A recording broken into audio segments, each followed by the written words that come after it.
So, Riely, I've done the thing, guys. What did you you know do? what we did about 1 year ago, 51 weeks ago, right? What? Do you have Hey, any idea what we did about 1 year ago?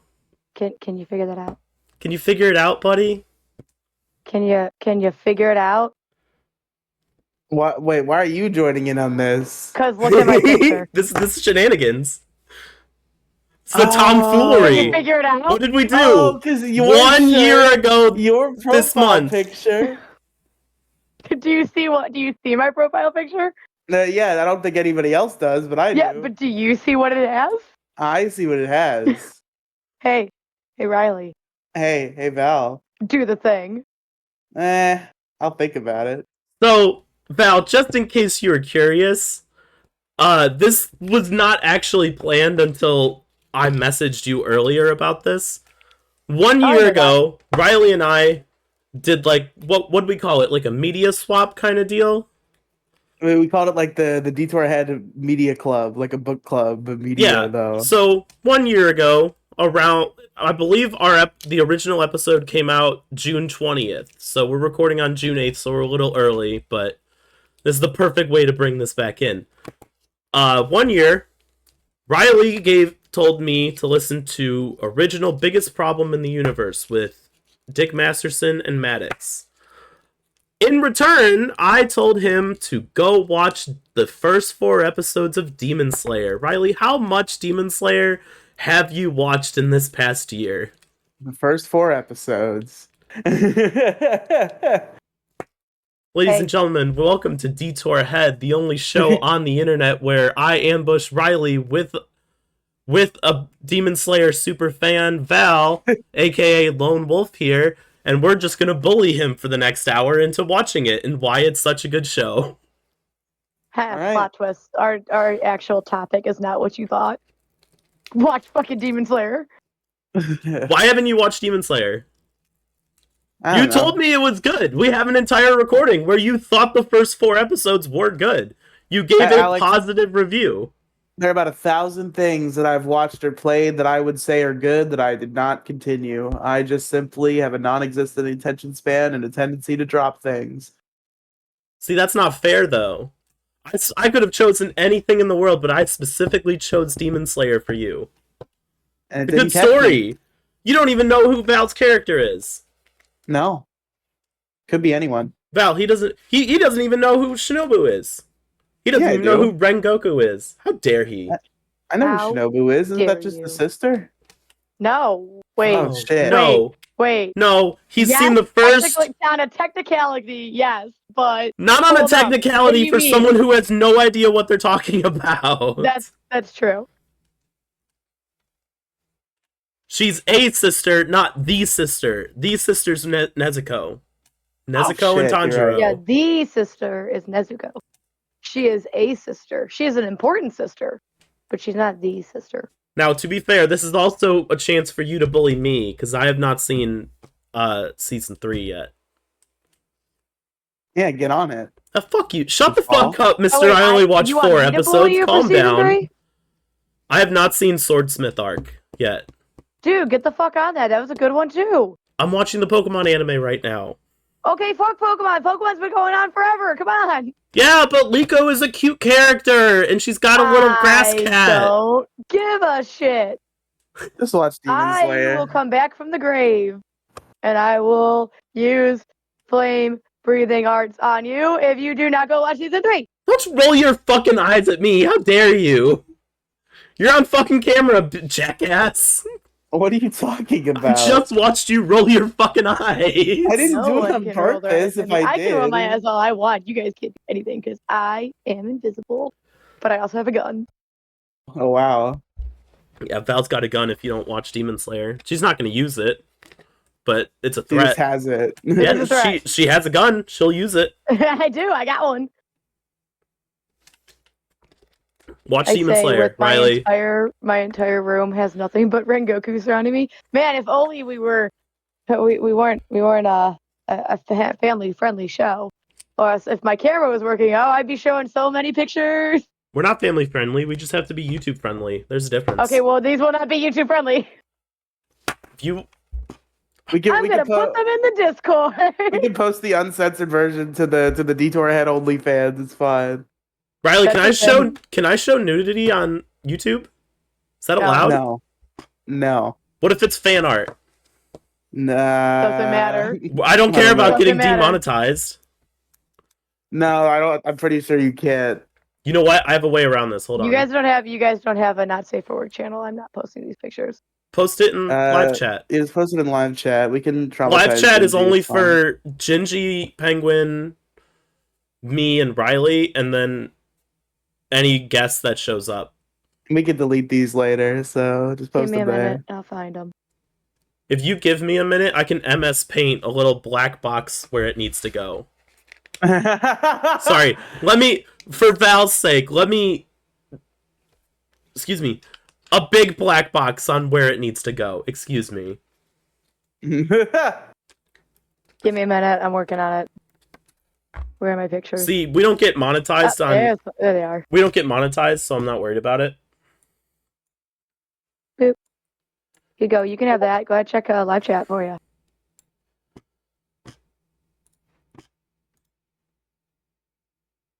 I'm just waiting for Riley's face reaction. Oh, Jesus. Ugh.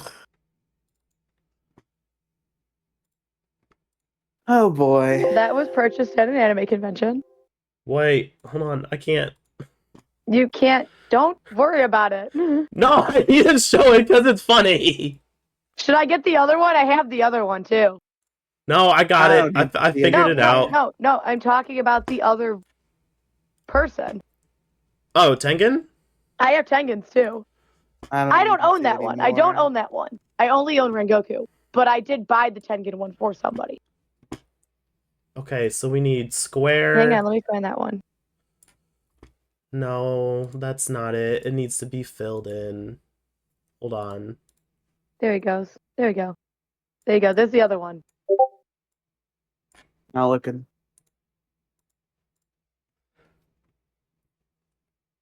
Not gonna look at it. You should totally look, Riley. It's funny. I don't think I'm gonna. You should, because it's very flashy.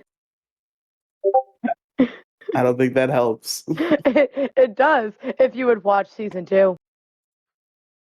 That would require watching season 1 first. Maybe you should do that.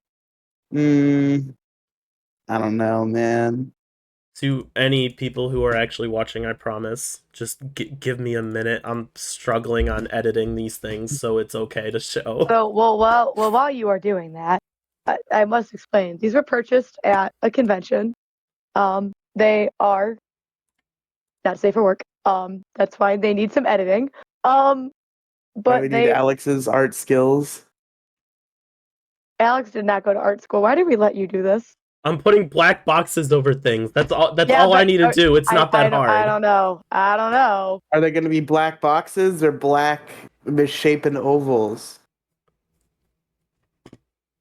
There's no response. Here, I got you. Do you approve of the censorship here? Let's see it. Let's see. I mean, it. Do you approve of the censorship? You also you forgot the one though. What? You only did Tengens. You didn't do Rengoku's. Because his nipples aren't pierced, so those are okay. What does that have to do with anything? All right, I'll go and edit that then. You might even get in trouble for this. This might even be too much. I wouldn't even bother showing it. Do not show it. All right, it's very fine. explicit. Okay. It's a very explicit image of Kyojo Rengoku and Tengen Uzi from Demon Slayer. I'm being forced to look at gay porn on my own podcast. It is not gay porn. It's not gay porn. They're not together. If they were doing it, it would be gay porn. It's only It's gay gay to porn you because for it's me. men. Wait, it wouldn't be gay porn. It'd be yaoi. You know, that brings us into a great segue. Oh my god. About the topic for today, which was me and Alex sitting here giving Riley a bunch of shit because Riley does not like anime, and we went to an anime convention. Yay! Whoa. Did I introduce the show? No, you didn't. Yes, you did. Bree, welcome to Detour Head, everybody. You did do that. Yeah, you Look, did. I'm not drunk. This is the first time where I'm doing this sober. This is not vodka, it's water, alright? Haven't done a Detour Head episode 100% sober in like Guys, sorry I'm a little a mentally while. clouded. I'm not drunk right now. It's not my Listen, fault. I'm sober, alright? Listen. Let's proceed. Alright, so Val and I went to a convention. If you remember from about a year ago, we did Alex's Big Adventure for the first time. That was about Colossalcon of last year. This one is about Colossalcon Prime 2024. Val and I went there together with a whole bunch of other people. It's Alex's Big Adventure 3. This time it's personal. I was thinking about calling this Val's Big Adventure because we have Alex's Big Adventures 1 and 2. We have Riely's Big Adventure. I don't remember. Wait, to be fair, I did have a more eventful situation happen at the convention. You had a lot more eventful stuff happen. I had a lot of shit go down. I just kind of vibed the entire weekend. So yeah, this could be this could be Mission Impossible. Riely, what was your big adventure about? It was about me going to Massachusetts to attend my grandmother's funeral. So Oh, much more shit. somber Oh my adventure. god! I forgot we named that episode Riely's Big Adventure. I mean, there were fun parts of that trip. I choose. Yeah, to, but the underlying share some tones of it are positivity. not that fun. No. Yeah, guys, I just took a vacation to Massachusetts. You know, got to go see the river. Got to go hang out. Went to my grandmother's funeral. I mean, I also saw my dad for the first time in 8 years. So, you take the good with the bad. That was a good part of the boy. trip. I forgot that was a pretty somber event. Shit. Naming it Riely's Big Adventure is not a very good idea, but it's still kind of funny. Because it was a Hey, good how trip. about we talk about something fun? How about we talk about some anime convention? Okay, that's fine. Okay, we should do that. I'm not even upset. You guys are the ones upset. I'm not upset. I just think it's a little crazy that that's what we came up with. Because I went on a trip. I had fun parts of the trip. Just the actual destination event was not as The reasoning for being up there was a adventurous. little somber, but it's alright. It's alright. Let's talk about something fun. Colossalcon 2024. Let's talk about the Electric reason why Boogaloo. I sound like I'm sick. Because that's what... Concrud got you. Yeah, it got me pretty bad this week. However, I didn't miss any work, so it's alright. I just lost my voice for this entire those of you who week. don't know, if for those of you who've never been to an anime convention or just a convention in general, the preceding weeks or the following week, maybe week and a half after conventions, people tend to get ill, either from partying too much, just overexhaustion. Their immune system's a little bit low, and it is appropriately known as concrud because you're sick, and it's because you got it at a convention.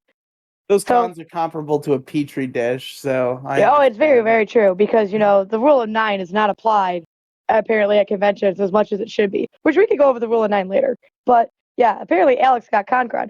I did not get concrud. 9? Yes, there's a rule of 9. We will discuss it in a minute. Okay. Alex apparently got concrud. I got lucky and did not get concrud. However, there is a good chance that my foot is broken. Well, What? I might have fractured my foot. Is there a name change involved here? No, please don't. I don't. It was just from excessive walking. To be fair, so for the reasoning of the convention, we did a lot of walking, and then I was dumb and didn't take off days from work after. Oh, neither did I. Did you go on Monday So morning? I had to do. Yes, I did. So I had to do more walking, and it was also graduation at work this week. So there was more walking involved, and I had to wear boots, and I think I messed up my foot during graduation yesterday. But that's not related to the convention in any way, shape, or form. I just hurt my foot, and now it really, really hurts. Yeah, I also didn't take any vacation right before or right after my trip, so that's going to be fun. The jet lag work day, I'm sure will be excellent. Yeah, it's always a fun time. See, luckily for me and Alex, this convention is a relatively hometown convention. It's only about an hour away for us, so it's not too bad. Yeah, it's not that What you bad. looking at there, Alex? Pulling a possible picture up for later. Oh, Possibly. We'll could see be. where the conversation goes. Impossible, Impossible. Impossible. Impossible. What? Oh my God, did you forget about Impossible? What does Impossible have to do with Colossalcon? You just kept saying that it was impossible, so I was saying it's Impossible. It's an Impossible picture. No, it's not. It's. We'll get to it later. I don't know what you're Okay. gonna talk about. What we're gonna make public here. All right, it's nothing bad, but it's about the end. Well, it's about Saturday. We need to figure out where exactly we want to start. How do we want to proceed in the beginning of our adventures of Colossalcon 2024? I could start with how I got fucked over by work on Wednesday. I mean, that would be day 0. So That is day for those 0. of you, So so we will do this in like little sections. We will go based on the days of Colossalcon, which is it was Wednesday, Thursday. It was a Wednesday through Sunday convention. Wednesday being day 0 and Sunday being day 3. So we will start with day 0, the events of leading into and arriving at Colossalcon. Alex can start because Alex got fucked. So I told work I was supposed to be out by 2 o'clock. Give me time to go home, shower, get myself ready for the weekend, pack. No. 2 o'clock rolls around, I drive back to the warehouse, and they hand me a whole bunch of deliveries and say, everybody else is out on the road. You got to do it. I'm like, I have to go. Now, I did lie a little bit and say, I have to be at Kalahari by like 5 or 6 tonight, and I still have to pack trying to get out of work. Oh yeah, for a little pretense, this convention was Prime. Colossalcon has 4 actual events. This was Colossalcon Prime, which is the like original OG Colossalcon, and it takes place in the lovely Sandusky, Ohio, at the Kalahari Convention and Resort. Yep. Continue. We didn't specify where we were at. Excuse me. So I go do these deliveries, blah blah blah. Basically, work fucked me over so bad to where I was supposed to leave at 2. I didn't leave until almost 4:30, around there. So after that, I go home, I pack, I'm hanging out. I also got fucked because apparently I had to do online training because I kind of fucked up and flipped some old lady off, and she called the company on me. So that took an extra 30 minutes. However, I now know how to properly change lanes in a small vehicle, and I also know how to be part of a brand. Great. Why is camera? Why focus? Camera, why what? It is Whatever. focused. It wasn't focused for a minute. It looked fuzzy. Anyway, so I didn't get on the road till almost 6:30. Now, I wasn't late by any means. It was just I was way later than I wanted to. So, how was your trip down there? So for my day 0, I also had shit I had to do. I had to work a half day. I was supposed to be out. Well, it's actually interesting. I was supposed to be out by like 12:30. But apparently when I scheduled my time off, I also had a doctor's appointment before my travel to Sandusky. So I had to go to the doctor's, and my appointment was at 3. Apparently, when I told my boss that I needed to leave, I told her the time of the appointment and not the time that I needed to actually leave. So luckily, I was able to leave at 1:30. It was a little bit later than I would like to, but it still worked out. I was still able to go do what I had to do and then go to the doctors and stuff. And doctor's appointment was, I went to the doctor. That's just about it. I got some shots because apparently I missed some shots that I was supposed to get, so they gave me some shots, and then I left. And then I got to the Kalahari probably about like 7. So about the time I wanted to get there between I didn't want to be there any later than like 8 o'clock. So I got there just just about what I wanted to. And I arrive, and I pull up, and I found the best parking spot. So for those of you who don't know about the Kalahari, they have their hotel area and like the pool and everything. And then in the back behind the convention center in Sandusky, they have what's called the villas, which is basically like elite like houses, almost like borderline mansions, where they have 5 bedrooms in them. And that's where we get to stay because we cool and we work health and safety. So we get to stay in a villa. So I get over to the villas and there's a parking spot right outside of one of the villas. And I'm like, fuck yeah, it's right by the door. I can go in, put my shit away, fine. And then I check my phone. I'm like, hey guys, I'm here. What villa number are we in? And I'm thinking, man, please say this number. Please say the number. Yeah, no, we're on the far end of the villas. Ah. So I had to move my car. I'm like, so I moved my car, and I was like, it's okay, it's fine, whatever, no big deal. So I move my car. I get out, unpack my stuff, and I go upstairs, get myself a little situated, and get ready for go get some dinner and get ready for our first night of health and safety shift because we work 3rd shift, meaning we are the late night crew. Day 0 meaning we worked 9 p.m. to 12 a.m. 12:30. 12:30. 9:30. No, it's 9:30 to 12:30. Yeah. All other days, just so we don't repeat ourselves, is 9:30 to 3:30. 9:30 to 3:30 a.m. Except on Saturday. Saturday we actually had to start at 9 o'clock because that'll come up. Day 2. You forgot one very important thing that tracks with my personality. I see you arrive. I go out. Before you are even unpacking your car, I tell you to come to my car and I give you a drink. Oh yeah, this bitch offers me alcohol. The moment you haven't even show up. stepped in the villa yet, and I'm already giving you alcohol. So, for those of you who also don't know, because, By the way, Riely, that's gonna... You're gonna get off the plane, and I'm gonna have a bottle ready for you. Don't worry. So that's another thing is I'm not gonna drink it with an open container in your car. I'm not a heavy drinker. I barely drink. Colossalcon is the one time where apparently if I get handed alcohol, I gotta drink it. That's how this works. Because that's just the type of convention it is. Booze, tits and ass. 100%. Like I can't even sugarcoat it. That's what it is. Hey. But yeah, I literally was there for 5 minutes. And I literally just go, I have to eat dinner. And Alex goes, no. You need to drink this. And hands me some alcohol.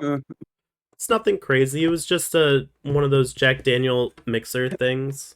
Nothing crazy. Alex, like tactically, she goes to every room she plans to be in the next day and tactically hides some sort of alcohol. So just gonna fucking ice us. She could be in, she could just like pull a bottle out from under a pillow and be like, "Have a drink." Pretty much. But yeah, so like getting there wasn't too bad or anything, and I mean, I don't know about Alex, but I would say our first night shift went pretty well. I didn't think there was really anything going on that we had to really be aware of. No, it wasn't that bad. Nothing eventful anyways. For the most part, most of our night just consisted of like, making sure people are good. Because day 0 is mainly people that are pre-registered. So they're just there to pick up the badges. There's not too much going on. A couple panels, but nothing too extreme. So like, yeah, day 0 tends to be the chill day of our experience. Now, how in depth of these days do you want to get into? I mean, I could just kind of give like an overall summary. I don't want to get too detailed. Obviously, 2 of our days actually have a lot going on. We can't go into too much detail, but we can talk a little bit about them. Okay. Because we could talk about days 2 and 3, or days 2 and 3 for forever. Yeah. We will explain how these go on later. But now we are on day 1, which is the Thursday of Colossal. Our first official actual day. First like big day that con is open. Would you like me to start, or are you gonna start? Well, you forgot one other thing that I think would be funny. Riely, when you go somewhere and you don't have a bed to sleep on, do you take a couch or do you take an air mattress? Couch. If you had your own air mattress, would you take an air mattress? No. Or if someone provided you one, would you take one? Sure. Val took 2, and double matted up. Oh yeah. Ah. So here's the thing. I had one of our friends who came to the convention brought 2 air mattresses. Well, they got a bed because people are nice and actually let you sleep in bed. We did not. Me and Alex did not get lucky. We had air mattresses because we got there late. Well, no, I got And lucky because I got my spot right up on well, yeah, the you little did landing get area. I you did bring get my own air spot. mattress because I don't want to fight for a bed. So yeah, so the way that the villa works is we are separated into rooms based on our shift because health and safety gets a villa, so it's everybody on health and safety who gets to stay in the villa for that time. So all shifts sleep in but the same building, basically. but bed space is first come first serve. So I've been doing this convention for 4 years. I have yet to sleep on a bed. Most times I end up on the floor. I got an air mattress this time though. It was nice. So anyways, one of our friends brought their air mattresses. And they're sitting there, they're like, yeah, they're 2 queen size air mattresses. I'm like, fuck yeah. I can stack them on top of each other. It'll be a nice time. One was a queen. The other was a twin. And logically thinking, how do you think you would stack a queen in a twin size mattress? How do you think you should stack those, Riely? I don't know how to answer logically speaking, to make it so it's not a fucking rocking horse or a seesaw, you would put the queen on the bottom and the twin on the top. So you'd have a little bit elevated room off the ground, but you wouldn't be touching the ground. No, I didn't do that. Well, I said no. I need space. I need to be able to move and spread out. I don't want to be constricted to this tiny little piece of shit twin size mattress. So I put that bed on top of that queen size mattress on top of that twin size mattress, and I slept on that rocking horse bed all goddamn weekend. ridiculous. Hey, it was a nice time. It felt like a little water bed. It was kind of nice. Okay, now we go to day 1. So, day 1. Colossalcon. Day 1. So we spent most of our first day at the water park, actually, because for those of you who don't know, if you go to Colossalcon and you stay at the Kalahari Resorts, you get water park passes. Us at Health and Safety, we do get access to water park passes. We have to share them with the rest of the villa, but we get access to them. And share is a relative term. It's basically a silent bloodbath with no blood. Yeah. So you basically have to fight for them or find people who are nice enough to give them to you.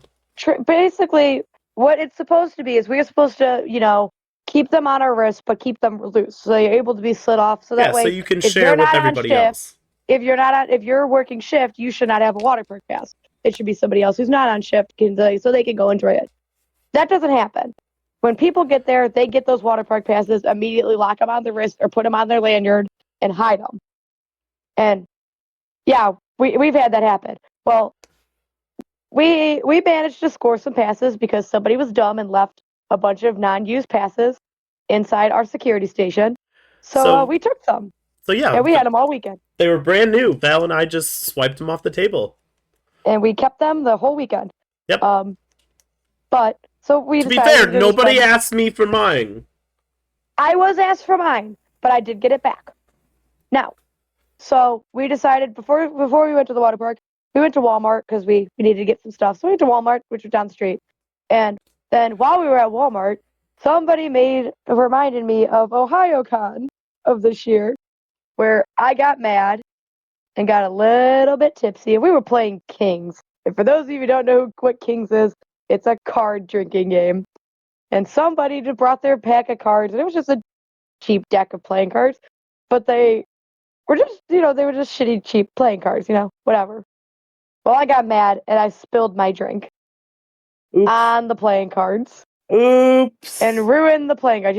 Party foul. No. So while we were at Walmart, somebody had to remind me that I had to buy the new pack of cards. So I was smart this time.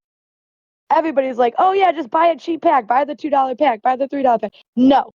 I spent $6.99 on a pack of waterproof playing cards. Let's go. So I now own a pack of waterproof playing cards, and it worked out perfectly. Because that's fucking sick. For those of you who have been to the Kalahari or have been to any kind of resort that has, alcohol, they have a swim up 21 plus water hot tub. Mm. So we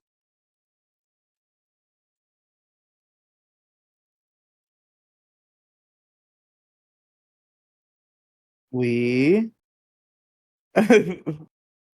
So we. so Are we you okay, the good? door was shut now. Yeah, no, somebody decided to walk into my room and yell at me. Anyway, hang on. I'll continue for now. So So we. Val, me, and a group of our friends decided we'd go hang out at the water park. We played Kings, which is a drinking game. Each card has its own rules. I'm not gonna go through all of them, but like You five is should guy, huh? you know what you should do? You should get a winner's drink pack and start taking it with you Okay, to now that cons I'm and back stuff. again. That would be That's fine. clever. Anyway, Yeah. so yeah, we played that. We decided we were gonna take these cards to the hot tub bar. By the way, I would like to say, last year did not skimp on alcohol at all. Those drinks were well worth $20. This year they skimped on the alcohol. They probably put maybe a shot in a $20 drink, which is fucking ridiculous. Listen. I know my tolerance is a lot higher now, but I only bought two. I only bought two as well. I stopped drinking them. So so we played Kings in the hot tub bar. It was great. And while we were there, hey Alex, you want to tell Riely what we found while we were there? While we were playing? Yeah, what was by the hot tub? Do you remember? There was a tiny little dildo, probably like this big. No bigger than like an inch, maybe an inch and a half. It was a squishy. Well, we don't know if it was squishy because none of us, only like one or two people touched it. I did not touch it. I didn't touch it, but I know it was because it'll come up in our Saturday. She can just tell. She can look at any dildo and be like, "That's squishy. That's hard. That's." Women have a sixth sense for that. I have not earned that sense yet. Dildo powers. Anyway, they can just tell. So yeah. So this is where, real quick, this is where our stories divert. I decided to continue drinking and stay in the hot tub. Val and a few other people decided to go and actually enjoy the water park, which is what I did not get to do this year. But I'm not too worried about that. We decided we were gonna chill. We went on a couple slides and seethed in alcoholism as her friends had fun. Got it. We went, not everybody. went on a couple slides, the group and split in half. You know, it was a fun time. So we did a couple slides. We did a couple tube slides. So most of the slides we did, unfortunately, were two to a slide. There was four of us, but one of us decided to stop going on slides after literally the first slide. So we did a couple that were inside, and then they have the outdoor park that has a couple bigger ones outside. So my favorite one, there's two. My favorite tube slide is this big green one that has this big sliding loop, and it goes down, and then you go in, and it's the end. But it's like you're getting air when you do it. It's fun. So we went on that one. I enjoyed it. And then while my two other friends that were in the group went down the other blue one that was unrelated, I chose to do a body slide. And have you guys ever seen The Emperor's New Groove? Yeah. You know, pull the lever crunk? Was it one of those? It was one of those slides. How'd that go where the for floor you? drops. Oh, that's my favorite slide. I do it every year. I have to do it at least once every year. So I do want to go back I can't wait for next year because I actually want to do the slides. I didn't get to do the slides this year. So what the slide does is it's one of those ones that encases you. You get in, it's a big door. You gotta put your hands behind your head and cross your feet, and there's water rushing by you. And you get a quick countdown, and then the floor drops underneath you, and it's pitch black, and you shoot down it. It's one of my favorite slides. I feel like and every year I do it. I read that. Every year I do it, I always yell, pull the lever crunk. And when they let me go, I yell, wrong lever. And it makes everybody laugh every year. But that is one of my favorite body slides that I do every single year. And every year it fucks up my back without fail. Like it scratches up my back a little bit. I don't care. I love that slide. That's like I'm scared of water slides now because of that. Like I don't want to So like that, scratch up my so that back one and too, shit. but that one is fully contained. It's fully enclosed. There's no way you can get really hurt. It's just this because of the water. You're going so fast, and if you don't, if you move just right and you get your back, it'll give you a little couple scratch. Nothing too bad. It's okay, yeah, I got maybe like a rug burn type thing to your back. It's nothing too bad then. But I was like, I get them every year because in some way, I somehow managed to fuck up going down the slide. But it's one of my favorite slides. And I do actually, apparently, what's funny is before I went down the slide, my two friends were going to go down the blue slide and wait. Well, they wanted to watch me go down. Apparently, because these slides are high up in the air, like you got to go up a lot of steps. I ran out of breath because we immediately went right back up the stairs. We didn't take a breather between the slides. We went, okay, down the first slide. Okay, go back up the stairs and the heavy stairs and go back down the other slides. So I was out of breath. The worst part about water parks is the fucking Apparently, stairs. Apparently, the lifeguard who was on duty of my slide thought I was hyperventilating and was scared. And they literally turned their head over the glass, like the little plastic door. They look at me like "Are you good?" face, and I'm just like, "Yeah, good, let's do it." And they're looking at me. My friends are looking at me. They're laughing. And I come down and I come back up the steps, and the guy looks at me and goes, "Are you good?" I'm like, "Oh yeah, I was just out of breath from the stairs." So then we went and did that. And then after we were done doing the slides, we thought, our friends were going to go to like the wave pool or the lazy river because we usually do that every year. We usually get really, really shit faced and then go hang out in the lazy river. And last year we sang karaoke to the lifeguards.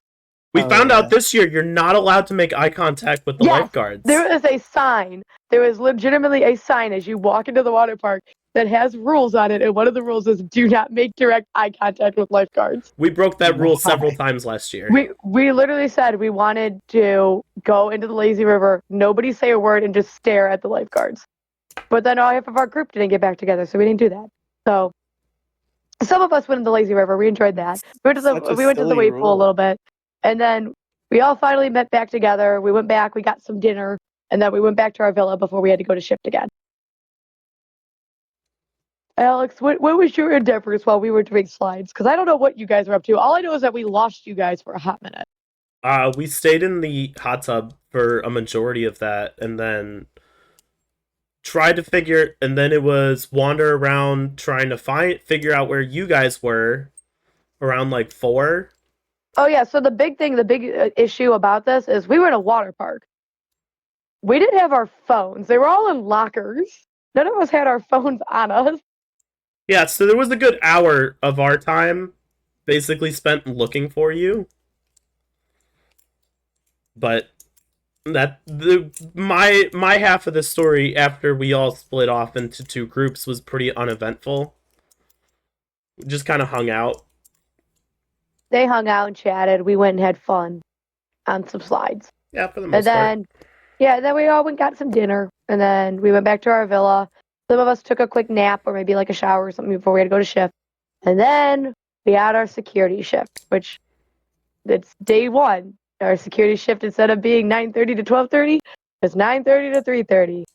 And I mean, we had some things, but nothing too like really noteworthy. I don't think, at least not that night. Well, we did forget about one. So at the Kalahari, it's like African savannah themed. Right? Oh yeah. So they have there's a big statue of a lion. There's a few elephants. Elephant. There's actually 2 lions, actually. There's 2 lions. I think there's like 4 elephants. And the biggest one that everybody loves is the gorilla. And for those of you who don't know why we love the gorilla, is because back in 2016, was that what had happened? Yes. In 2016, the gorilla, appropriately known as Harambe, was sadly put to rest at the Cincinnati Zoo in Ohio. So that gorilla is appropriately named Harambe, and every year there is a Harambe shrine put outside of that gorilla statue, and it consists of little things. So it could be little things like trinkets. Some people put some trinkets. Some people put like Monopoly money and stuff. Apparently this year a lot of people were trying to put alcohol and shit with it. Well, this year was not a Harambe shrine. The Oh Doge yeah, that's dog right. died. It wasn't just Harambe. It was the Doge Shrine. So we had a Doge shrine right next to Harambe. Because of if those of you who haven't kept up, yes, sadly the Doge dog of the Doge meme has passed away.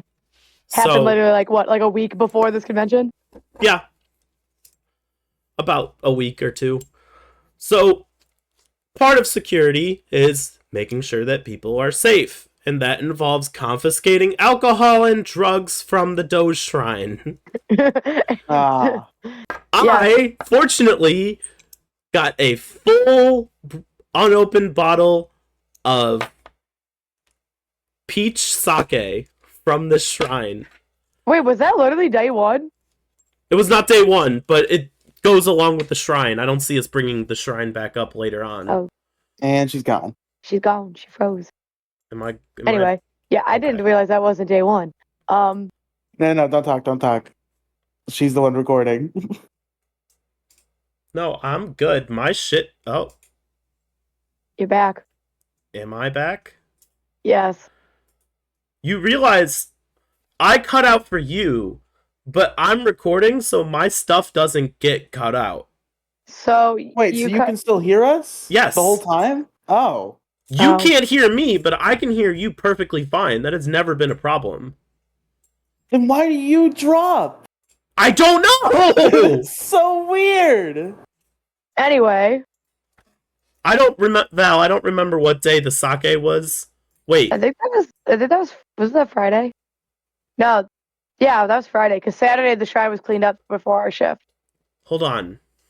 I'm trying to go through. So it was me and Legend day 1, or day 0.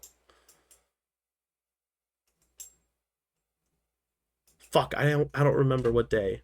I was with I think it was Mitt. Friday. I I'm was pretty with sure Mitt that day. I'm pretty sure it was Friday because No, Saturday it was the shrine Friday. was It was Friday. That's right. Yeah, because the shrine was cleaned up on Saturday. That's right. I was with.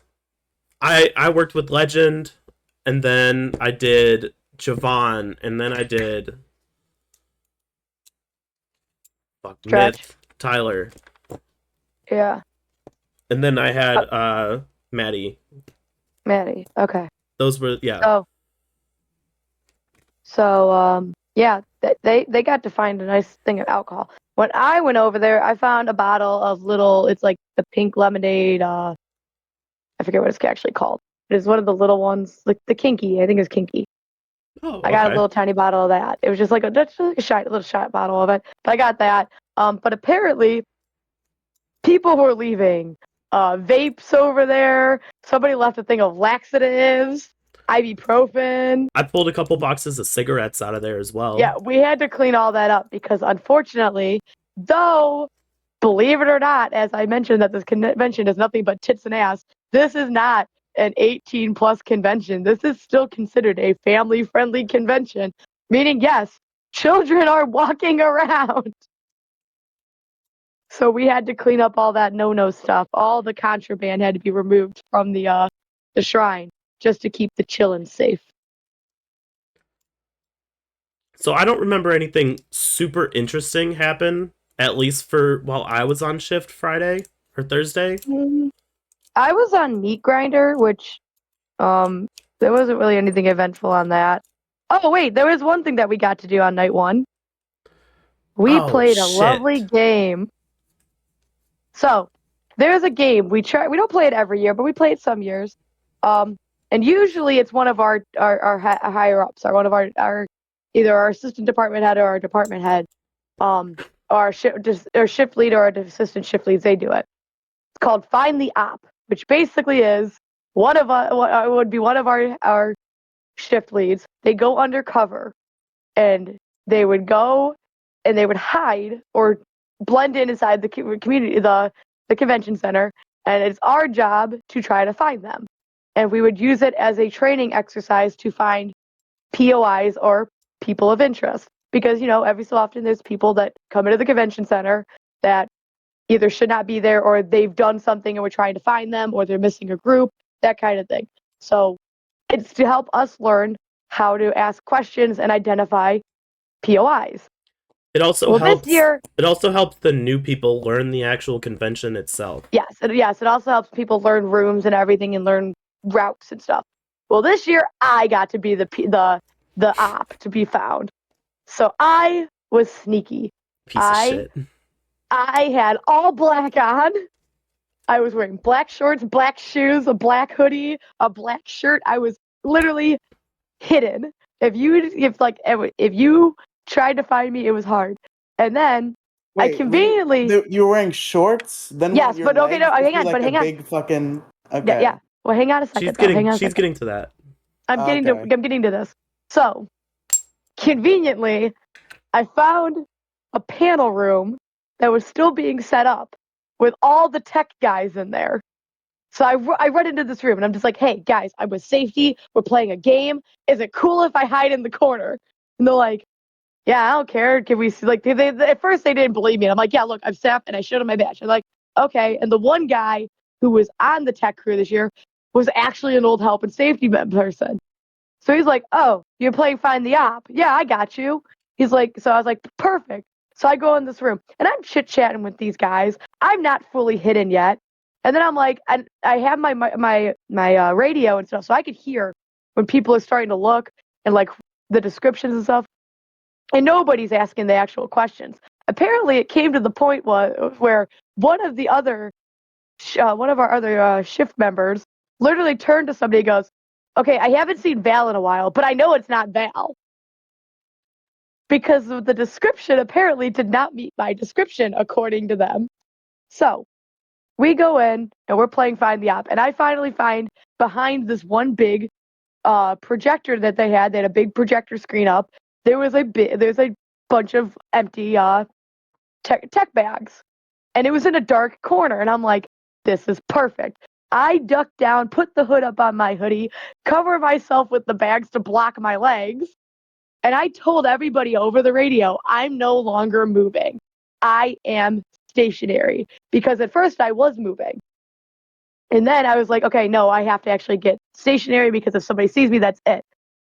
So I get in this corner and I get down and I hide.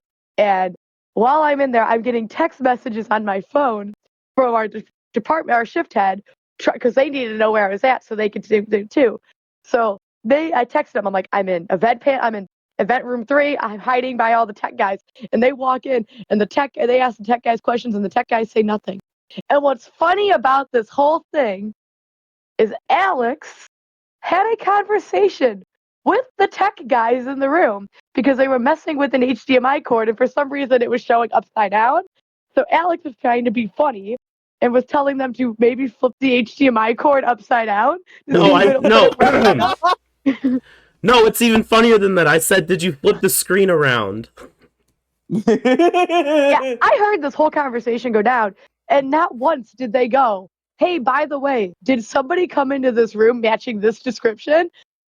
No, not once. And that's the big thing is because, like, hey, you can talk to if it's staff members, we want you to acknowledge them. And I'm listening to the radio and nobody's asking questions about, like, hey, do we know what their last location is? Anything, blah, blah, blah, blah, blah. The biggest thing I heard somebody ask was I mobile? And I said from after the first 5 minutes of hiding that I was no longer mobile, that I was stationary. And I kid you not, 8 people from my shift walked past me. Yeah. I was in such a good spot that I heard the tech guys talking. I turned around to look at what they were doing. And I said, oh yeah, that looks good. And one of the guys didn't even know I was in that corner. I feel like you cheated a little bit, but that's just me being a sore loser. It wasn't until the last 10 minutes before our shift ended that somebody finally found me. Our buddy Tyler, aka Myth, was able to find me. And his reaction, I kid you not, was so fucking funny. He moved the bag that was covering my knees, looks down and just goes, there's no fucking way. I would like to point out that Tyler, aka Myth, is brand new to Colossalcon Prime. We had veterans who could not find this girl. And the brand new dude who's never been to Kalahari found her first. That's pretty funny. So, I don't remember much because I was planning on doing this literally the day after we got back, but we had extenuating circumstances that didn't allow us to record that day. So, Yeah, tell us about it, Alex. I'm going to jump to Monday real quick. The Monday after we all got back.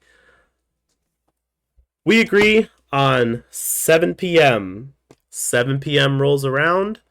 Val's sitting in chat, waiting. I don't remember. I'm not sure if Riely popped in or not. Riely didn't pop in. Riely just DM'd me. Okay. Yeah, so what happened was, So where was from I? my perspective... Where was Alex? Where was Alex? Well, folks, here's what happened. So, I'll take you to my perspective. Finally, I'm involved in the story. That's why I'm jumping a little bit to get you involved. I'll take you to my perspective. Time. So, I talked to Alex. For the week. I talked to Alex earlier that day, and I'm like, because we were doing the show on that day, and I knew that, but we had never established a time. So I said, "Hey, what time?" And she said, I'll figure it out and get back to you. And then a few hours passed, and she's like, probably around 7 or 7:30, whenever Val wakes up from her nap. And I was like, okay, we'll try to make sure it's closer to 7 because I have a thing at 8:30. So at that, and she's like, okay, I'll try. So at that point, I'm waiting on Alex to give the signal that you're there before I join the call. Because the establishment, he's trying to get a hold of you. She's trying to get a hold of you. The time is like not uncertain. So I was waiting for her go ahead, and then I happened to see that there was a message in the Detour head server, and it was from you at 6:59 there on time, and I was like, "What the fuck?" I was on time. I was actually early. I was in the chat for at least 10 minutes, and I just waited. I was like, maybe I should just sit and wait before I message. And I saw, because both of you showed were online. I'm like, okay, they're just probably just, setting up. It's fine. No, neither of you jumped in, and I'm sitting there waiting. And I think I finally bailed after like quarter after. I'm like, okay, we'll try this again a little bit. No, because I think it was like 7:12 when I tagged you.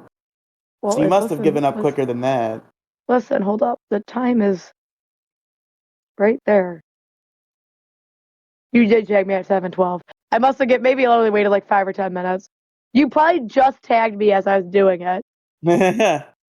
Like as I left. And the thing is like I walked away and I turned my monitor off on my computer. So I didn't see it. And my phone didn't get the notification right away that you had messaged about it. So I'm like, oh, well, that explains why. But it was fine. We made it work. Here we are now. We're recording. It's fine. Here we are now. And where Alex was during all this, the MIA Alex. She's the one who was trying to set all this up together perfectly. I fell asleep. I didn't feel good. I got that con sickness. And I fell asleep and didn't wake up until probably like 8:30? Something like that. Yeah, it was like 8:15, 8:30. So I fucked that whole thing up. It's all on me. It's my fault. So,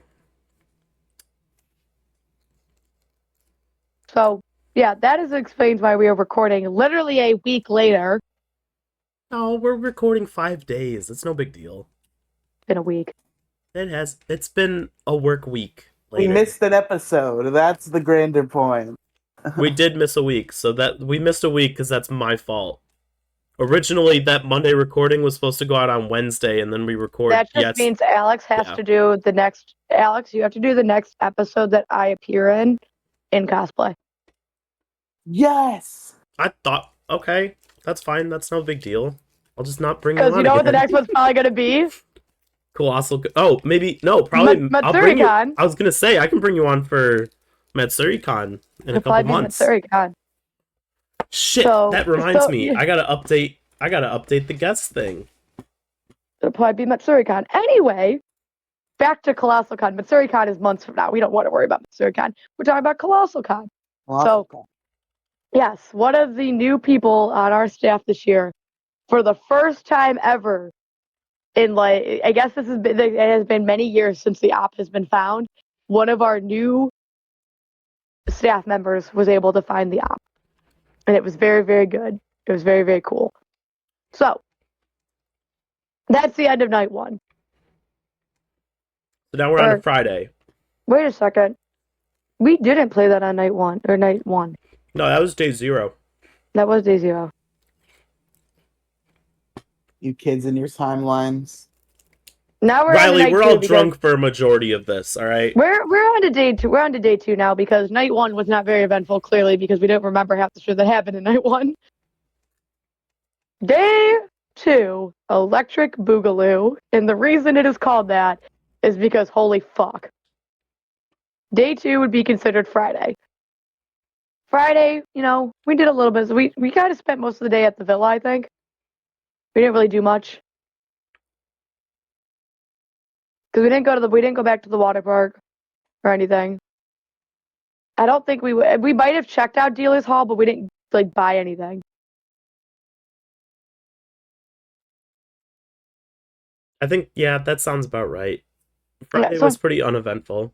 Friday was pretty uneventful. I think for the most part, we just kind of chilled for the day, hung out on the patio and everything, not too much. Friday night, however,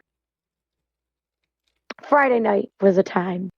So, for those of you who have ever been to a convention, you are aware of what's known as a badge check, meaning you cannot enter the convention center without a badge, and the staff that is at the badge check is supposed to check your badge. It has to be visible and on you at all times where you can be seen, so that we know you are supposed to be there and you're not just some random person walking through the convention center. Well, our Gen staff, which is the staff members that were there, were shit. They did not do good this year.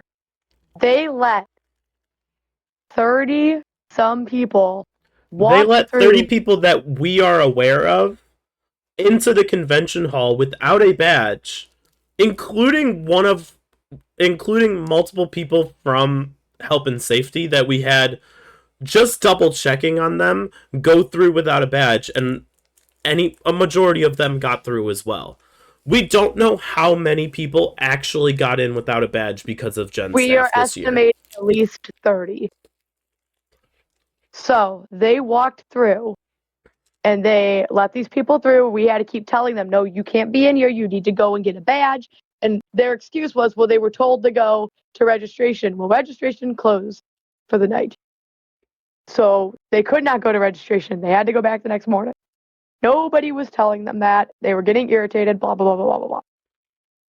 So, also while that's going on, we had, after like 9 o'clock, most of the panels become 18 plus panels, meaning they're not kid friendly, might have some nudity, some violence, that kind of stuff.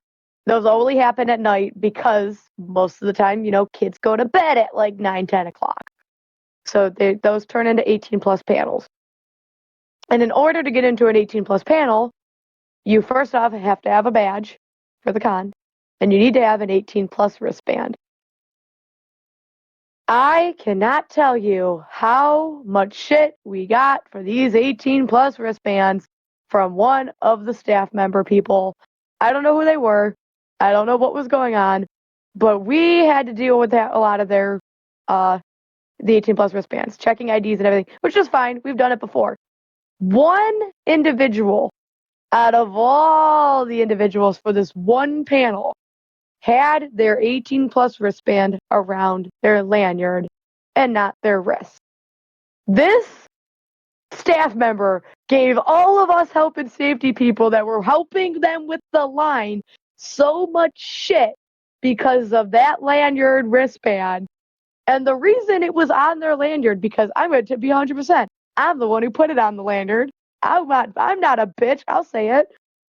That's because they were wearing a morph suit. They would have had to rip it off every time they had to go to the bathroom, anytime they had to do it would have been coming off every single time they left the panel. So we told them for that night, they could keep it on their wristband. Before they left the convention, they had to come back and see us and to remove the morph suit enough for us to put one physically on them so they could have it for the next day. That staff member, I don't know what was their problem, but they went off on all of us. And then, as punishment for my wrongdoings, I like to call it my punishment. I don't think it was my punishment, but I say it's my punishment. I had to go do the late night swim water park line. So for the convention, Kalahari offers a late night swim. It's like $40 for the night. You pay extra. You get access to the water park until 3 a.m. It's pretty cool. I've done it. I've done it one time when I wasn't working health and safety when I went to the convention. It's a fun time. It is a lot of fun. But the line to get in is a fucking bullshit because it's a long ass line. This line started at the front of the entrance to the water park, went all the way through the arcade, around their prize center, out the hallway towards the elevators, into the main hallway of the hotel, and wrapped all the way down to the Harambe gorilla statue. And we had to deal with it for over an hour. See, normally, because if it didn't make its way over to the convention center, would you have to go deal with it? The reason we had to go deal with it was specifically because we were radio and asked for help. Okay, so We that's wouldn't where have you had were to that night. we weren't actually supposed to do it. So me and my partner for the night, we go and take care of that. And we come back to the convention center. We decide to do a quick little walk around. We go to the tabletop room. And we're talking to the tabletop staff because, we don't get to, they're there. They don't really get to leave the room that much. So we want to chit chat with them a little bit. They told us there was a girl in the room. She had a little too much to drink. She wasn't safe. She didn't feel comfortable driving. So we went and talked with her. We helped her get an Uber and everything back to her hotel. It was fine. While we were dealing with this individual, we made her feel happy. We gave her cookies. We gave her grilled cheese, to help her out a little bit. Figured out how to get her Uber and everything because Uber was being dumb. We managed to get her away home. Got her back. Walked her to where her pickup spot was for the taxi, Uber, however we got her. And as we're walking back into the building, I get a radio call. Hey, Val, can you go into the bathroom? Apparently there's a girl crying. Okay, yeah, I'll go deal with it. Makes sense. Let me go in there. So I go in. When I tell you that this girl was going to be the highlight of our night, she was. Not for no reason whatsoever. She was a wonderful individual. Not going to name names or anything. She was a wonderful individual. If she listens, we loved you. We had fun. It was a great time. But she was having a bad night. The group she was with was being kind of assholes. Apparently they took her stuff and they hid it in a room. Would not give it back to her. Giving her shit. It was a whole thing. I'm not going to go into too much detail about it because there's a lot that really doesn't need to be discussed. But at the end of the day, she was getting treated like shit. She didn't like it. So she then makes the comment about getting home because she did not want to be there. We're like, okay, well, we asked her if she was staying at the Kalahari, and she said no. We're like, well, are you staying at a hotel nearby? And she said she is, but she was staying with the group she was with, and she does not want to go back to them. Understandable. They were being assholes to her. We got her stuff back, and we're talking to her. We're like, well, what do you want to do? She's like, I just want to go home. We're like, okay. Well, how about we help you get an Uber like we did with the other individual? She lives an hour away from the convention center. She lived in a town not too far from me, actually, and from Alex, because me and Alex live relatively close to each other. Not going to specify where, but about an hour away. That narrows it down enough. I've said enough on this podcast, so that narrows it down. She went to go call herself an Uber. They wanted $120 to take her home. Which, is fair. Well, mind you, it's like 1:30, 2:30 in the morning at this point. It was 3:30 in the morning. I thought you guys dealt with this like 2:30 and didn't. We were dealing with it from 2:30 to 3:30. Like it was an hour-long endeavor.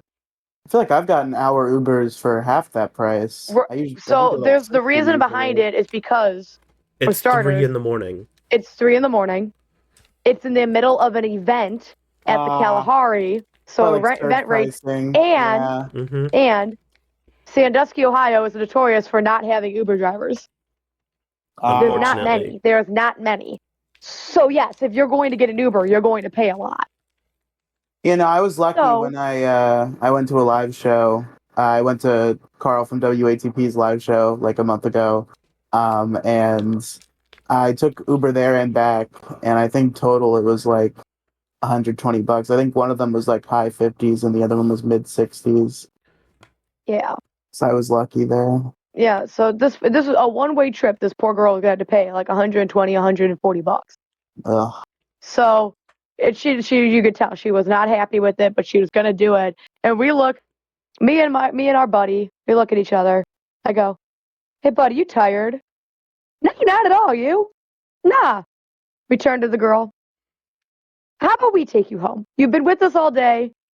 You know, if you trust us enough, you know, we've helped you out the best we can. Least we can do is make sure you get home and safe. That is kind of our job." And she was like, "You don't have to. I'll pay for it." We're like, No. Listen, save your money. You've had a bad night. This is the least we can do to help you out. We'll get you home." So at the end of our night, we close up the convention center.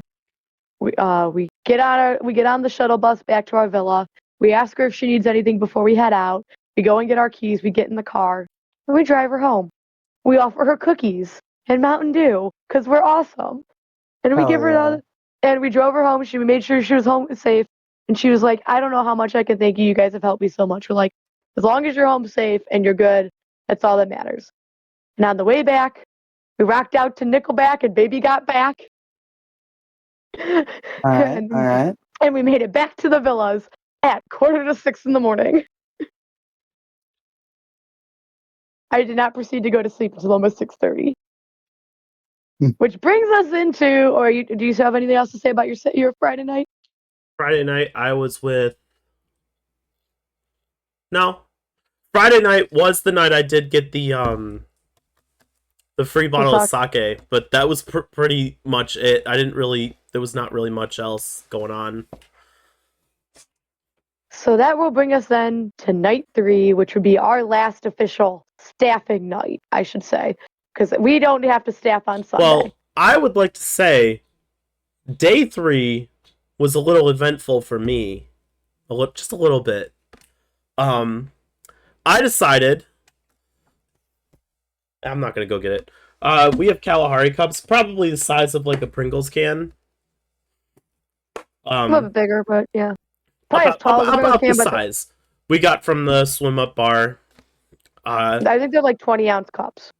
Yeah, about that. So I decided I fill it up. I'm drinking with everybody. And anytime it gets to half,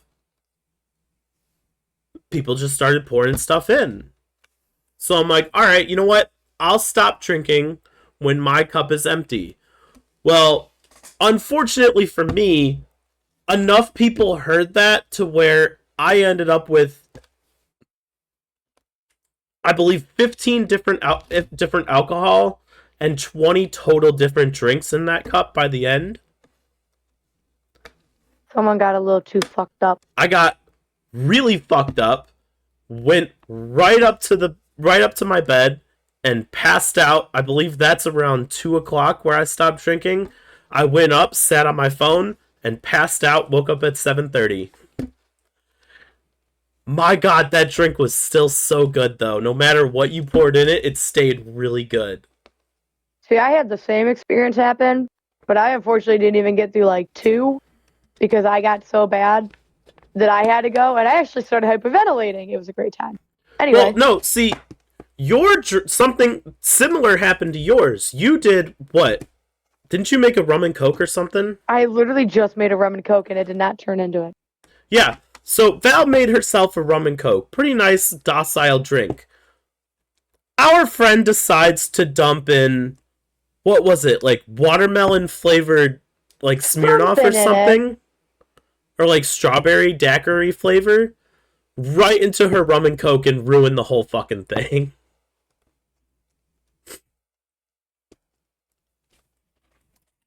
Yeah, it was not fun. I was very upset. And yet I still drank as much of it as I could, and then one of my buddies finished it off, proceeded to fill up another thing, and more shit got added to it. So I was just getting these god-awful drinks, and it made me sick. And I also went and laid down for a little bit and passed out for most of the day. But before that happened, we actually had a girl walk up to our villa and just chilled with us for a little bit. She was so cool. I love that girl. I don't know who she was, but she was a chill girl. If you listen, shout out to you, chill girl from Colossalcon, who came and hung out with the Health and Safety Villa. She was the one who finished the majority of your drink, by the way. She did. After you left. After I gave up, she finished most of it. She also donated half a bottle of sake to me for my drink, which was... She's so real for that. She's so real for that. So real. So that's kind of how our day went. It was more so like, God, we're stupid and should not be drinking as much as we should. And then we get to shift of Saturday night. And what happened on Saturday night, Alex? What was the big event? So Gen staff is still not letting people through, or still letting people through without badges, so we're dealing with that. So what was the event that was going on? Oh, the actual event was we had a dance, aka a rave. Emo dance. It's a rave, but we're not allowed to call it a rave. It's a dance. It was emo night. It was the emo night dance. And not only was that going on, there was a concert in another room. And just before all of this, there was a concert at the end of the second shifter thing. We had to start our shift at 9 o'clock. And the only reason we had to start it at 9 o'clock was because we found out literally like a half hour before we were supposed to be down there that we had to bag check emo night. Meaning no bags were allowed in that event unless it was a medical emergency bag only. Oh shoot, we forgot about the one event that happened at the villa while we were on shift on Friday. Yeah, we'll talk about that one in a minute because that was not completely related to us 100%, but it totally was. So we'll talk about that one in a second. Let's get through emo night. Got it. So we had to have a bag check going on. We had another concert going on. And it ended up being that I think we had 7 teams. Does that sound about right? 7, no more than 10 teams, right? Yeah, that sounds about right. Yeah, I would say there's no more than 10. I think it was between like 7 and 10 pairs worth of our staff for the night. 5 of them were part of these events because 2 sets of teams were in for the bag check. 2 had to be in control of the dance. 2 of them were working lines for the concert, and 2 people had to work the stupid door for the concert because, of course, Gen staff was nowhere to be found. And then, while that's all going on, me and my partner had to go sit outside of an 18 plus panel because the door was locking from the outside, and we had to keep the door propped open the entire time, which for all 18 plus panels was not allowed because it's 18 plus. There had to be a you want to know curtain in front of the something door, funny and the about door had to be that shut. that I didn't want What? to tell you while you guys were dealing with events 4? What? Me and Myth were dealing with the same problem literally 2 nights prior. Oh, we knew that night. We knew. So our event, the panel room that event 4 was in was shit. We figured that out because the door just kept locking. But yeah, we had to sit outside that door for all 18 plus panels to make sure that nobody was walking in and out and leaving the curtain that was blocking the windows open. And as for the sounds you heard, well, you heard sounds if they had any audio. So, speaking of, since we're on the topic of 18 plus, I had my own personal problem with Gen staff on Saturday night as well. I did as well. I had another story, but you can continue. So, over at Events 3, this one Gen staffer comes up to me and says, I need help with this. The line's is decent, not like anything crazy. And I'm like, I mean, yeah, I can help out a little bit. So, I'm standing there where the line gets down and the girl, she gets up. And I'm like, what are you doing? She's like, oh, you guys got this. I'm done. I'm like, what, are you off shift? She's like, no, I'm on shift till 3. I go, are they moving you anywhere else? And she said, no, I just don't want to do this. And I go, no, that's not how this works. I go, if you need to go or ConOps is moving you somewhere, then you let health and safety know. I'm like, we're done here. I have other stuff to go. I have a whole other route to go do. I have an entire back hallway to go and like patrol with somebody else.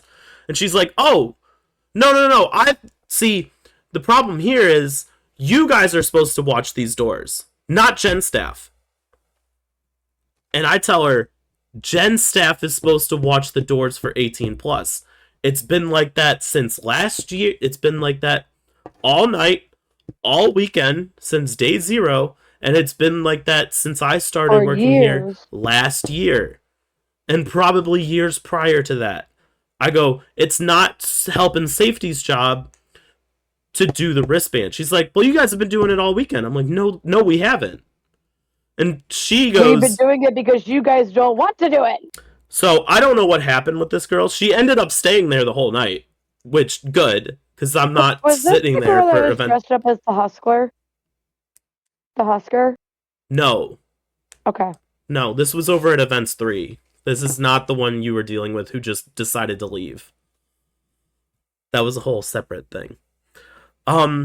So this girl, we're not arguing, but I'm basically just telling her, like, hey, it's your job. It's not my job. It's your job to check wristbands for this panel.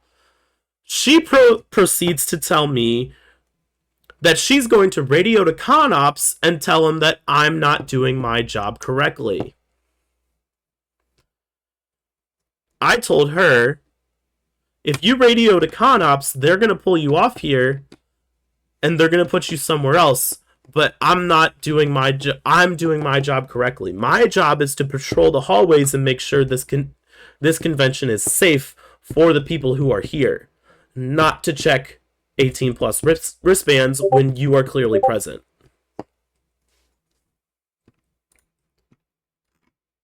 So this girl and I get in an argument. She ends up staying. I walk away. I go outside to get some fresh air. And lo and behold, there's 2 other Gen staffers outside. Now, they don't see me. I'm off to the side. They're over somewhere else, but they're talking pretty loud. And I hear them talking shit about health and safety. They are talking, and I'm listening, and they're like, health and safety hasn't been doing shit this entire weekend. Gen staff has had to do everything. We're doing this, we're doing that. I haven't seen health and safety do anything at all. That's all they've been doing. All they do is just walk around and talk and go outside and go and do whatever they want while we're stuck here checking this and that. So I hear that and I'm like, you know what? I need to go back inside because I'm going to say something and it's going to get me in trouble for this. So I go do my route for a little bit, and then it's time for us to eat. So we head back to we get called back to the health and safety office so we can get some food. And I tell my shift lead, and he asks for the description of both of them. I give it to him. He says, did they say anything other than the fact that you guys weren't doing their jobs? And I'm like, they didn't say anything specific about any one person. I think they were just venting to each other. And he goes, venting is okay, but I'm still going to bring this up to ConOps. And I'm like, oh, that's fine. Go ahead. So I don't know if they got in trouble for that, but health and safety was a huge problem this weekend compared to previous years.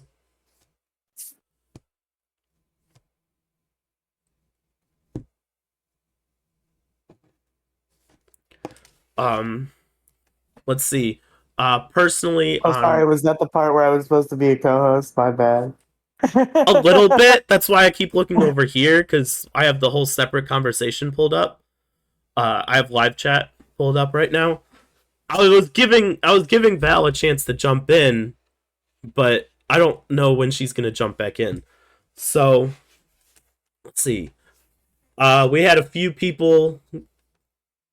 So Gen staff, as Riely, as you know, we were having problems with them checking badges. Yeah. Well, a whole other problem that's not Gen staff's fault, is people getting drunk and just running straight through badge check without a badge. Just Naruto run right in there. Phew. Just drunk and belligerent, just either barging through, walking through. So that's another aspect of health and safety, is we mentioned earlier people of interest, POIs. When something like that happens, Gen staff will radio help and safety, give a description, and then the description will be relayed to all of help and safety to keep an eye out for them. From what I understand, we had about a total of 4 POIs for different reasons on Saturday.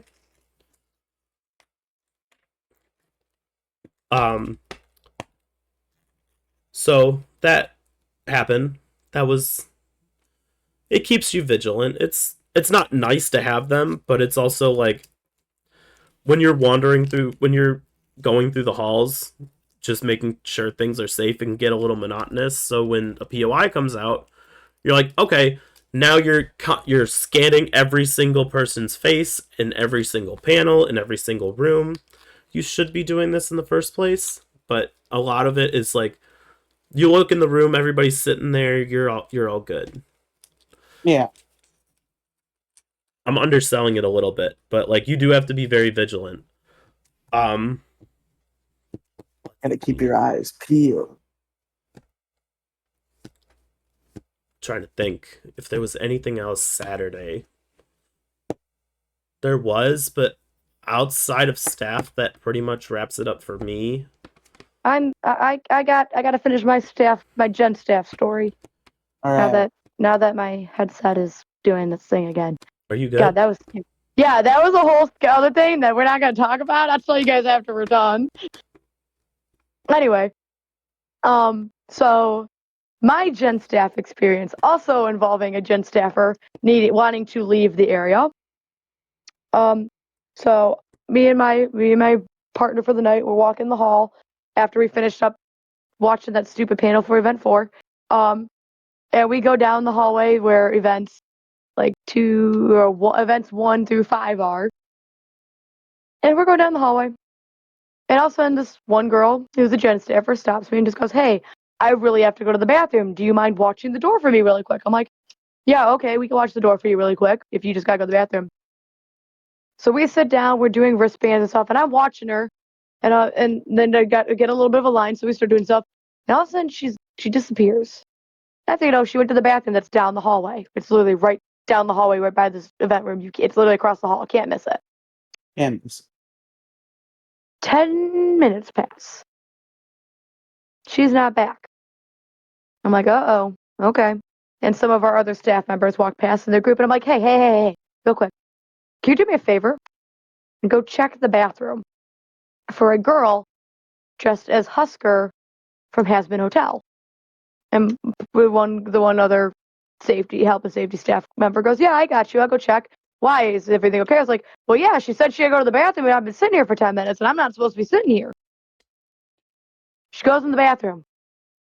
There's nobody in the bathroom. In fact, the cleaning crew is in the bathroom. The girl disappeared. She comes back out, just talking to me. Okay, cool, whatever. Another 5 minutes pass. She's still not back. And the woman next to us she had a little like pop-up table where she sold like laid up stuff and everything for like the raves and everything. She turns to me and tells me, she's been over here talking crap. She doesn't want to be here. Her and one of the other ladies at another panel, and they were talking crap about the Gen staff department head. And I'm like, oh, that ain't gonna fly. So I radioed down and I told them that too. I let our higher ups know, and they came over and they had a little chat with her when she inevitably did come back. But her excuse for her not coming back was,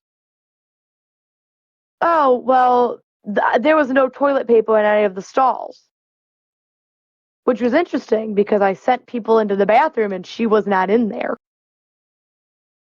So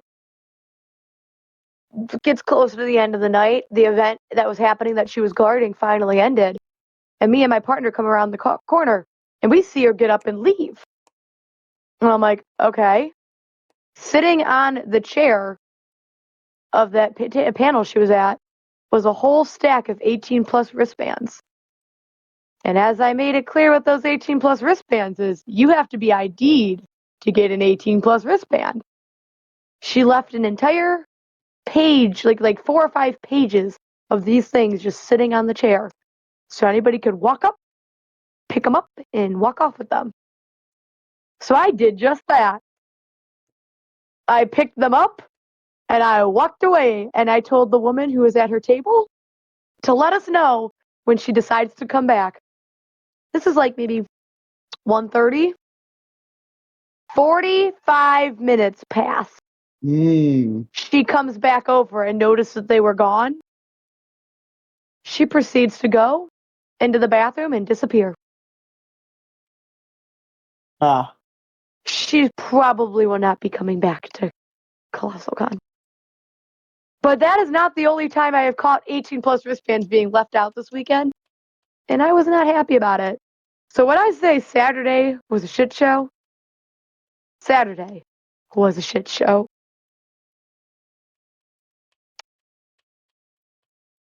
Now, do you want to get into the events after Saturday? We don't have to. I'm not sure of the protocol behind this. What do you mean?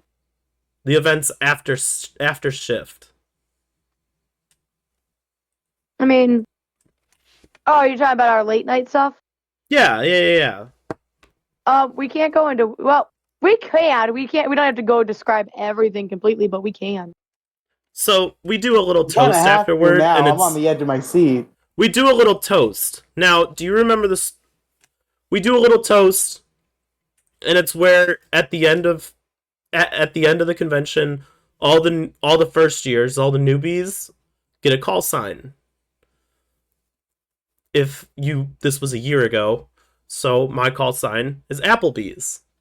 Do you remember why I got Applebee's, or do you want me to tell the story again?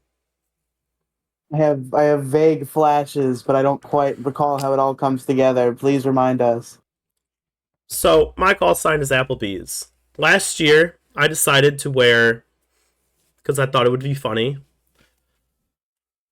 jean shorts that are much too short, a red and black plaid crop top, and a cowboy hat.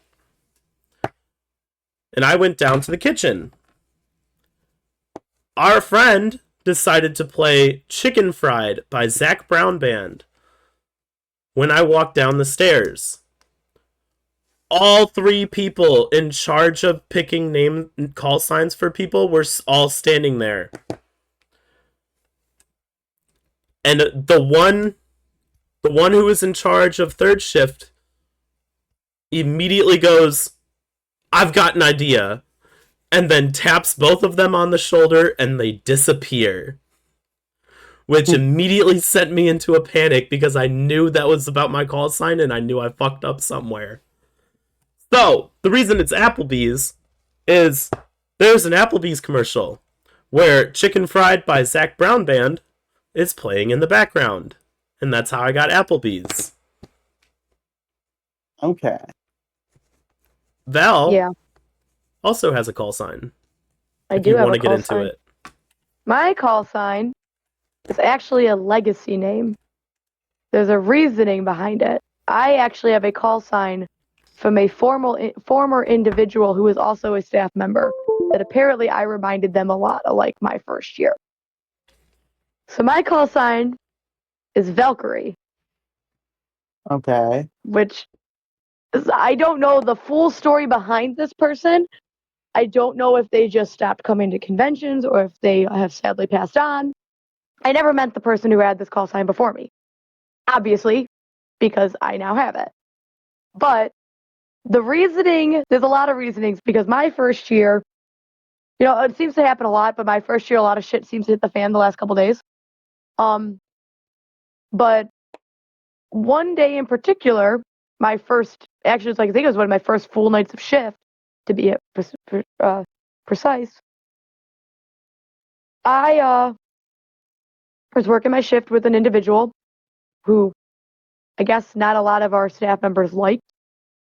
And I didn't think anything of it because, that I'm the newbie, I don't care. We didn't get a lot of rotations because after so long, we were switching out the newbies with the vets, as we call them, the people with experience. I wasn't changed for 4.5 hours.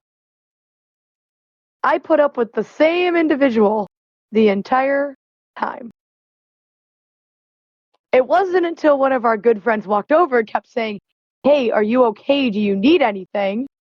Did I start to, grow a little bit of suspicion. And then, after a while, I get the call saying I'm being switched. And when I get pulled with that individual, they come over and they go, "We were trying to save you because nobody switched you. And you didn't say a damn word." And I'm like, well, how was I supposed to know? This is my first year. I just thought I had to work with this person. Apparently, there was a chance my name was going to be Energizer because I walked fast and had a lot of energy and moved like the Energizer bunny. I also like bunnies, for those of you who don't know. I literally have a tattoo of a bunny on my arm. But Bunnies. I got my boys. They're not upstairs with me. They're downstairs. Anyway, I was apparently going to be Energizer, but I guess it became Valkyrie because when I was associating with our department heads, like on the time off from shift, they just thought I was a lot in common, like the individual who had it before me. I never met her. I do know that it was a woman, but I never met her. I'm not sure if she passed or anything, but I was told when I got the call sign, I actually had a couple of the higher ups, like the other shift leads, in tears because they did not realize how similar I was to her. So that's my call sign. And I know for a fact that if I ever suggest a rename, I will get my ass beaten. I'm not going to. I think it's cool, but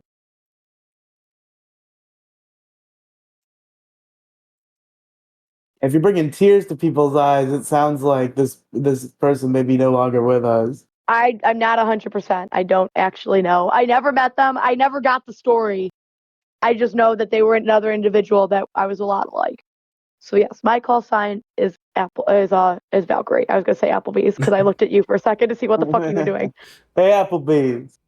So, But you know what? Applebee's. You know what? I think this will be a fun thing we should do after we are finished. Hey, Alex. yeah. Should we give Riely a call sign? At this point, he's basically got one. It's Pegasus. No. We have to give him one after he gives us a little summary about it. If he talks about what he's heard tonight. I want to give him one. You know what? Actually, Wait, what am I getting quizzed at the end of this? No. No, we're just gonna give you a call sign. Oh, okay. Let's save it for when he gets up here. Okay, we'll do that. We'll come back because you're coming to visit, right? Yes, he is. Yeah, I'm coming up the 11th through the 16th of next month. In about a month. Okay. Let's save So it. perfect. We'll save it. We'll see how you react with us, and then I'll come on and do the episode with you because I'm sure I'll see you guys. I'll come on. I'll say it. I'll come on for that episode of Riley's Adventure to Ohio, and we will give you a call sign when we see you in person. It might have to be, depending on the recording setup, it might have to be the episode immediately post-adventure. We'll figure it out. We'll figure it out. Listen, we will have better planning than we do now. Yes. Yeah. So, I would like to say, because we mentioned this before, speaking of bringing people to tears... Yeah. So, Val, I'm not sure. You know, Littlefoot, right? Yep. I made her cry. Again? No, in a good way. What do you mean again? Bruh, so okay, easily. look. I made her cry in a good way. Because she wasn't expecting this. So we have a naming ceremony. I'm the one who gave her a call sign, by the way. That's adorable. I love it. So Maybe it should be Crybaby. I don't know. No. Listen. So we have a naming ceremony. That's all I can say about it. It's a ceremony where you get your call sign. Sure. I decided, because I was standing there watching and realizing that I already got mine last year. And I realized, damn, I would have loved a picture of when I got mine. So I decided to take one for when Littlefoot got hers. After, I show her the picture and she gives me a hug and I look and she's like basically in tears because she didn't realize that someone did that. Oh. I didn't get Super one picture sweet. when I got mine either. I didn't get a picture. Yeah, but wouldn't you want one though? I would. I would have, because so the thing is when I got mine, my first year being health and safety was post COVID, literally a year after COVID. We didn't do the traditional name ceremony that we did before the way we currently do it now, because there was another way we did it. We're not allowed to do it anymore, but we used to do it. It involved a sword. That's all I'm gonna say. A big sword. But anyway. It still involves a sword. Yeah, but it doesn't involve the sword in the same way. Why the hell are my monitors turning off? Can I still hear you guys? Keep going. Maybe. You're good. Okay. Okay, yeah, both of my monitors are off. I'm just sitting in the dark, but it's fine, whatever. Anyway. Hold on, real quick. When I got I hate mine- to interrupt you, but this is just a vanity thing. How many monitors did you say? Both of them, I have two. Oh, you have two! You have multiple! I do have Congratulations, multiple. Val. You have a reasonable amount of monitors. Anyway. One or two. That's all you need. Both You of my told me monitors anything are more out. than one was retarded. You can have two for some things. Oh, okay. but So you're gonna anyone adjust that- it because we have an actual woman on Can I get back to stream my now. story? Fuck No. you. Go ahead. Go ahead. Anyway, so when I got my call sign, I didn't get it the traditional way. And then I actually had to go through a second naming ceremony, technically, to get it to the official way with the sword. I still didn't get it the official way with the sword because I learned I was just becoming a department head for a completely different convention. But when I got my name, I was dead tired because we do this at like 4 a.m. So like we're all tired. Long weekend. We always do it on the last night after our final shift. We're tired. We want to go to bed. And when I got my name, half the people that were veterans that I was standing by, I walked back over, and some of them were in tears. And they said, "We are so proud of you, and we can't believe that name is now out of retirement." And I'm like, and I wish I had a picture of that, because I will never get to have that moment of, wow, I am such a good person to these people that they feel like I have a connection to that person that they had built a connection with before. So it is kind of shitty that I don't have that picture, and it actually kind of upsets me a little bit too. See, that's why I did that though, because it upset me that I didn't have one. And I'm like, you know what? Littlefoot would love this. I also almost brought Marvel to tears when I told her I did that too. Hey, I got one working. One So, monitor's back. it is almost 7. You said you had stuff going on at 7, right? Who, me? Yeah. I just have to go give my mom her stuff. Well, this pretty much wraps up the convention. Yeah, Sunday was kind of, usually on Sundays we go to the water park. That'd be day 4. Sunday we would go to we have our stuff packed up. We'd go hang out at the water great. park One and second. enjoy it. Well, yeah, you can go do that. We didn't do that this year. We were all really, really freaking tired. We instead spent a lot of time in like the dealer's room and artist alley instead, just because. And before we left, usually when I leave, I try to leave around like 6, 7 o'clock. I didn't do that this year. I left. It was at least like 2. I was home by 3, and I went home and I went to bed because I had nothing better to do. But I can share the wares of my travels. I bought a Puchita plushie for my niece because she keeps stealing my brother's. So I got her own Puchita. And I got a Akatsuki cloak Hawaiian shirt for one of our friends. And then for me, I bought 2 Funko Pops that I was missing from my collections for Demon Slayer. I got the Chase Aoi. I believe that's how you say her name. I could be wrong. And then I got Suma, which is one of the final one of Tengen's wives that I was missing. And I got those both for $60 together. Total. Nice. So, I almost forgot. The biggest thing of conventions is buying cool shit. Yeah, I'm still mad at you about this hoodie. Yeah. So, Riely, do you understand girl math? Is it just math that's bad and wrong? If you Sure. have, say something is $70 and you have $50 in cash, how Sure. much did the hoodie cost? I don't know. $20. Cost $20. Girl math Oh. dictates that if you have cash, that's just free money. Oh, okay. Yeah. So any technically, cash- I only spent $20 in my mind. This hoodie was only $20 because I had 50 cash. That's how girl Well, there math you go. works. So this is the cool ass fucking hoodie. It says Colossalcon in like vaporwave style, but the colors are really cool. And Pretty Val's sick. Yeah, I'm super kinda mad jealous at- about They this. they were all being pissy at me because I've been wearing my beaten up ass GameStop hoodie for the past couple weeks. I need to get a new one. Because I that's just what I had in my car. And they kept saying, you need to get a new hoodie. You need to get a new hoodie. You need to get a new hoodie. Well, nobody told me they were selling fucking zip-up hoodies. So I don't have one. I have my Matsuricon one, but I don't have the Colossalcon one. So I know the first thing I'm buying next year is a zip-up Colossalcon hoodie. So I got one of these last year, and Rach, who has shown up twice on this podcast, wanted one of these. It's a little shark kitty. I like So, him. I got one of these. So I am currently in possession of two. One is to Rach. But look at him, he's adorable. He's like a little shark, but he's a cat.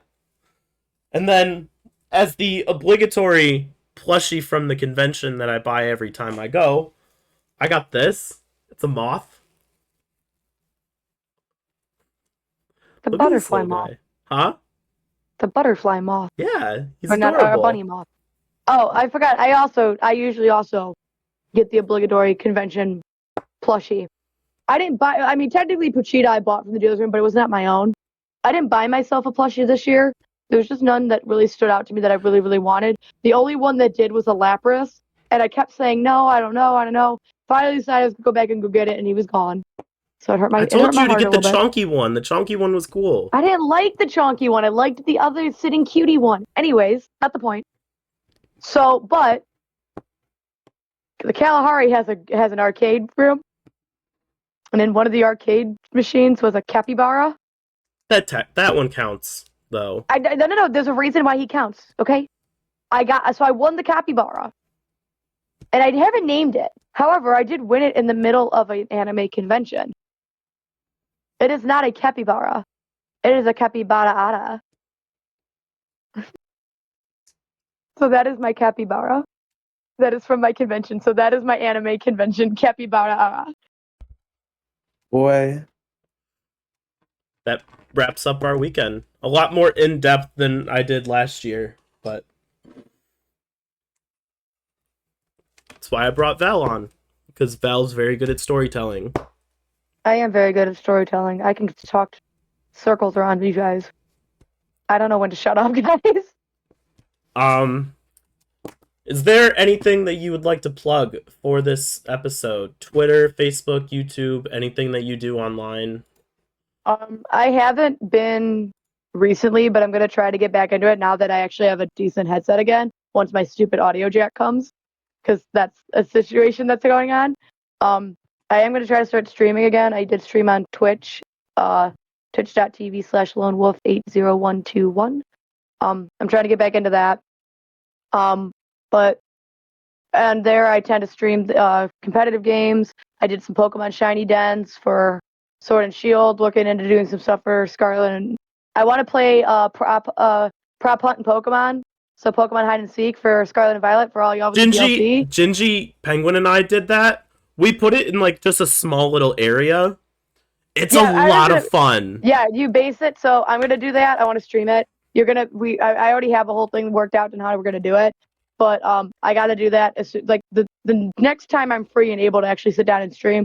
That's what I'm doing. I just got to get everything set back up with like capture card and everything. But I do want to start streaming again. I haven't really done that in a while. So yeah, that's where you can find me. I mean, you can always still leave me a follow. You'll get notified as soon as I go live. I do have a Discord server as well that I do have linked on my Twitch channel. You can always jump in there. It's not super active right now because obviously, like I said, I haven't been streaming. But like, if you want to jump in on that, once I get in it, stream schedule will be on there. You'll get notified when I go live, that kind of stuff. So yeah. What's your Twitch again? What? Twitch 80121. 80121. Yes. Not okay. That's where I messed up. Got it. That makes sense. There's your logo. We have for any of you who don't actually know or are not part of the Discord, we do have a Discord. We also have a Patreon, patreon.com/detourahead, DETOURAHEAD, Detour Ahead, patreon.com/detourahead. On that one. I'm sober, so I have to think a lot harder. We also, under the links tab in the Discord, there is a Google Doc for all of our guests that we've had on the show, including Demi, Gingy, Penguin. We had Rach on a couple episodes. Everybody who's guested on the show is there with their episode numbers and any of the links that they want. Lone Wolf Val here will join there. So it's Lone Wolf Val, episode 87, and then her Twitch link is right under there. It'll also be in the description of the episode. And there my camera is on when I do stream. It's broken right now. I have to get a new one. I'm waiting for that too. Yeah, we'll have to have you on again when you actually have a camera to join. Well, hopefully when you come visit on that next episode, maybe I'll have my camera working then. Then I can actually threaten you to watch Demon Slayer. Yeah. You can brandish your firearm at me. We don't even need to brandish the firearm. We can brandish real Demon Slayer swords. I have 3 real bladed swords. We can brandish Demon Slayer swords to threaten you. Alex, okay. Here's my deal. Me and Crow Royalty do this all the time. This is the like cat and mouse game that me and Crow Royalty play to get each other to watch things. When I get to your house, I will watch. We're going to be there for 5 days. This is no sweat. I will watch 5 episodes of I almost said Detour Ahead. Demon Slayer. I will watch 5 episodes. I don't know. We'll see. Not we'll enough? See. Val, you've watched 4. I haven't even made a deal yet. You haven't even heard me. Do you remember the rule, the really shitty rule with that shitty friend when you were growing up, when you went to their house and they said, "My house, my rules"? Okay. I'm that shitty Demon Slayer friend. watch party? Demon Slayer watch party? I'll just go out. I'll just go to the local Burger King, just hang out there for a while. Those exist in Ohio still? There's not a Burger King around here, buddy. Okay, I'll go to the local Wendy's. Nope. Local Waffle House. Nope. There's like 2. Local Riley, McDonald's. I live in the hood. There's nothing around here for at least a mile. Local Big Ted's Diner. The fuck is a Big Ted's Diner? I'm sure it exists. I just don't read it. I haven't heard of that. But yeah, that's all I have for this episode. Val, thanks for coming on. Anytime. Riley, Alex, do you want to plug anything? There you go. linktr.ee/Riely Marvel Cinematic Universe. Nope, that's not it. Riely Cinematic Universe, that's it. The Riely Podcast Mega Feed. Nope, that's on there. That's one of the things, but it's not the link. It's linktr. Riley guy, little guy. I'll keep trying until I get it right. Good night, everybody. Bye. Bye.